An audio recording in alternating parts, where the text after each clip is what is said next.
सम्पूर्णमा नमस्ते। तपाईँ हाम्रो भविष्य र यो देशको भविष्य कोर्ने जिम्मा अब तपाईँ हाम्रो काँधमा र तपाईँ हाम्रो हातमा आइपुगेको छ। त्यही पनि फागुन 21 गतिको यो निर्वाचनमा अर्थात् भोलिको निर्वाचनमा थाहा हुनेछ।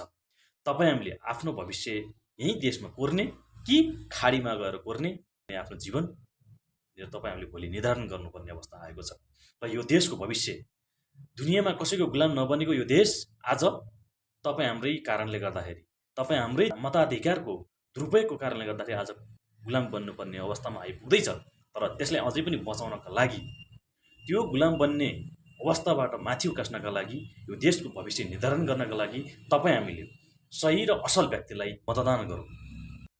तपाईँ हाम्रो भोट यदि सही मान्छेलाई गयो तर त्यो मान्छेले हार्यो भने पनि तपाईँ हाम्रो भोटको सदुपयोग हुनेछ।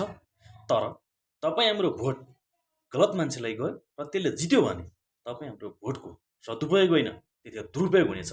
त्यसका लागि तपाईँ हामी सजग भएर संयम अपनाएर कसैको दबाव र प्रभावमा नपरी आफ्नो तन मन वचनसहित निर्धक्कका साथ असललाई हालौँ, हाम्रालाई होइन राम्रालाई हालौँ, देशका लागि हालौँ, पार्टीका लागि होइन, व्यक्तिका लागि होइन, यो देशका लागि भोट हालौँ। देशको अस्तित्व बचाउन मतदान गरौँ। तपाईँ हाम्रो भविष्य बचाउन मतदान गरौँ। तपाईँ हाम्रो भविष्य नेपालमै लेख्न सक्ने वातावरण सिर्जना गर्नका लागि चाहिँ हामीले मतदान गरौँ।